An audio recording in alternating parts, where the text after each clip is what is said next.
Dalam perkembangan lain, tindakan pantas dan berani seorang kanak-kanak lelaki berjaya menyelamatkan rakannya yang berusia 10 tahun daripada lemas dalam kejadian di Pantai Pasir Hitam, Langkawi hari ini. Faris Danish Zufadli, 12 tahun berkata, semasa kejadian, dia bersama dua lagi rakannya baru saja selesai menjalani latihan merentas desa sebelum mereka ke kawasan pantai berkenaan untuk berehat.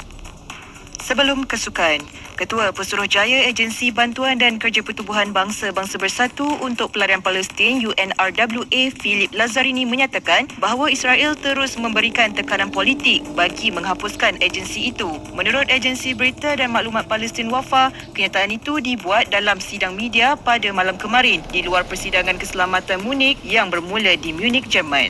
Sukan Cool FM. Harry Kane mencipta sejarah peribadi apabila menjaringkan gol ke-500 karier seniornya ketika Bayern Munich menewaskan Werder Bremen 3-0 dalam aksi Bundesliga. Penyerang England itu meledak 2 gol dalam tempoh 3 minit pada separuh masa pertama untuk membawa jumlah jaringan Liga musim ini kepada 26 gol dan 41 dalam semua pertandingan. Seterusnya, pengendali Kelantan Red Warrior FC KRW Irfan Bakti Abu Salim tetap berpuas hati dengan persembahan anak buahnya meskipun perjuangan mereka dalam saingan Piala Cabaran terkandas di peringkat suku akhir petang semalam. Beliau berkata kekalahan tipis 1-0 kepada Penang FC berpunca daripada satu kesilapan kecil pada penghujung perlawanan.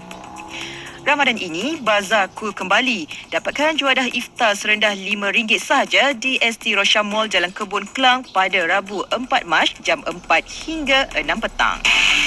Cool FM, Cool FM. Malaysia dah cool.